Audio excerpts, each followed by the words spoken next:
जय गुरुदेव। आज की इस वीडियो में हम गुरु महाराज द्वारा दिए गए गहरे शब्द के बारे में जानेंगे, जिसमें हमारे गुरु महाराज हमें समझाते हैं कि यदि हमारे कर्म और सोच सही नहीं है तो जीवन में सुख शांति भी नहीं मिल सकती। ये बात गुरु महाराज ने इस शब्द में अनेक उदाहरण देके हमें समझाए हैं। आइए इस शब्द को समझते हैं। गुरु जी कहते हैं, देखत भूली को मन माने, सेवे बिलोवे बात सनाने।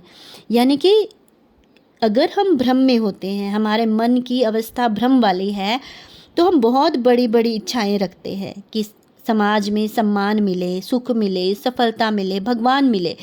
लेकिन उस इच्छाओं को पाने के लिए सही कर्म और सही रास्ते पे हम नहीं चलते हैं।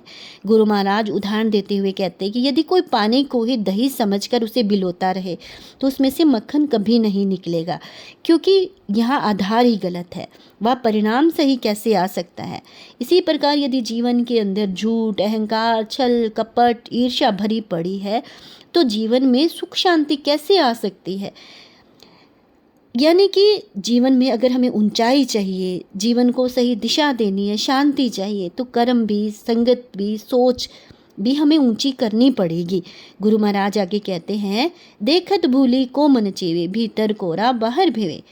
यानी कि अगर हम बाहर से चाहे कितना भी धर्म, भक्ति, अच्छाई का दिखावा करते रहे, लेकिन अगर हम भीतर से खाली हैं, हमारे अंदर प्रेम, दया, सच्चाई नहीं है, तो हम जीवन में कुछ भी नहीं पा सकते।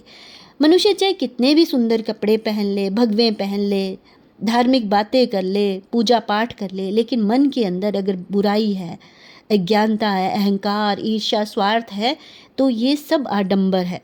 जैसे सूखी धरती के ऊपर पानी छिड़क देने से हरियाली नहीं आती, वैसे ही केवल बाहरी पूजा पाठ करने से, दिखावा करने से मन पवित्र नहीं होता है। उसके लिए प्रयास करना पड़ता है, सही रास्ते पे चलना होता है। गुरु महाराज हमें समझाते हैं कि निर्मल मन और अच्छा आचरण बहुत ज़रूरी है। इसीलिए वो कहते हैं, तन मन धोइए, संयम होइए, हरक न कोइए। कि मन की पवित्रता, तन की पवित्रता और संयम जीवन में होना बहुत ज़रूरी है।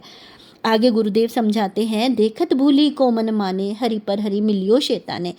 कि जब हम मन भ्रम और माया को ही सही मान लेता है तो सही और गलत का भेद भी मनुष्य खो देता है। वो सोचता है कि सही रास्ते पे चल रहा हूँ, लेकिन जो उसके कर्म है वो उसे विकारों की ओर, गलत रास्ते की ओर ही लेके जा रहे हैं। और ऐसा जो व्यक्ति होता है, बाहर से राम राम कितना भी रटता रहे, लेकिन अंदर लोभ, क्रोध, मोह, अहंकार में डूबा रहता है। वह भगवान को पाने का दावा तो करता है, लेकिन उसका मन स्वार्थ का दास बना रहता है, माया का दास बना रहता है। आज भी लोग हम देखते हैं धर्म का दिखावा करते हैं, लेकिन उनका व्यवहार, उनका आचरण में सच्चाई कहीं भी नहीं दिखती।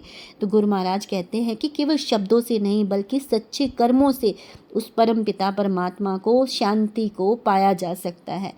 आगे सदगुरुदेव हमें कहते हैं, देखत भूली को मन चेवे, आग बखाड़े ठंडे मेवे। यानी कि आज के मनुष्य की सबसे बड़ी जो पहचान ये है कि वो बुराई को अच्छाई समझता है। आग का जो फल है वो कड़वा और जहरीला होता है, लेकिन अज्ञान के अंदर मन उसे भी स्वादिष्ट मेवे जैसा अच्छा बताने लगता है। यानी कि दिखने में तो वो भी बहुत सुंदर लग रहा होता है। तो गुरु महाराज कहते हैं कि जो हर चमकती हुई चीज़ होती है वो अच्छी नहीं होती, सोना नहीं होती। इसलिए विवेक से सही और गलत की पहचान करना बहुत ज़रूरी है। आगे गुरु महाराज कहते हैं, भूली लोबल भूला लोई, भूला भूल न भूले। कि आज संसार में लोग भ्रम और अज्ञान में जी रहे हैं, और सबसे बड़ी भूल ये है कि इंसान अपनी भूल को ही नहीं पहचानता। उसे लगता है कि वो जो कर रहा है वह सब सही है, और बार बार गलत रास्ते पे चलता है। तो धीरे धीरे वो गलत रास्ता भी उसे सही लगने लगता है, और फिर अगर उसे उसमें टोके कोई तो उसे अच्छा नहीं लगता है, टोकने वाला ही उसे गलत लगता है।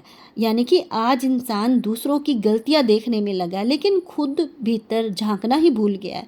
तो गुरुजी कहते हैं कि अपनी भूल को पहचान जो लेता है वही खुद को बदल सकता है। यानी कि सबसे बड़ा अज्ञान अपनी गलती को ना पहचानना भी है। गुरु महाराज कहते हैं, जी ठूंठड़िए पान न कोई, ते क्यों चाहत फूलो।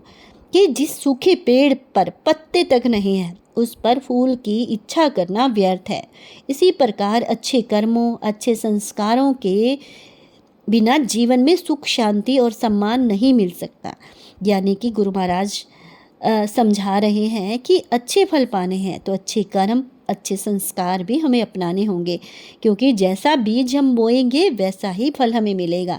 इस प्रकार गुरु महाराज अपने शब्दों के माध्यम से हमें अच्छा और सही रास्ता बता रहे हैं। तो हम सबका प्रयास होना चाहिए कि हम इस रास्ते पे चलें और हम अपने आचरण के माध्यम से दूसरों को भी प्रेरित करें। धन्यवाद।